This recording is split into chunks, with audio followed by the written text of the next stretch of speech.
Pakistani currency मजबूत, dollar की कीमत गिर गई। इंटरबैंक में अमरीकी डॉलर की कदर में बड़ी कमी देखी गई। पाकिस्तानी रुपए के मुकाबले में इंटरबैंक मार्केट में डॉलर ₹1.98 सस्ता हो गया। इंटरबैंक में डॉलर ₹287.40 पर ट्रेड हो रहा है। पाकिस्तानी करेंसी मजबूत, डॉलर की कीमत गिर गई है और इंटरबैंक में अमरीकी डॉलर की कदर में बड़ी कमी देखने में आ रही है।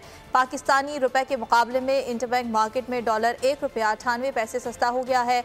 इंटरबैंक में डॉलर ₹287 में ट्रेड हो रहा है। आपको आगाह कर रहे हैं, पाकिस्तानी करेंसी एक बार फिर मुस्तहकम होती हुई दिखाई दे रही है और डॉलर की कीमत गिर गई है। इंटरबैंक में अमरीकी डॉलर की कदर में बड़ी कमी देखने में आ रही है।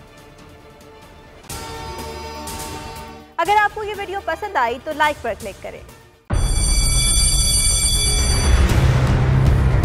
जामियात में चलता गोरख धंधा,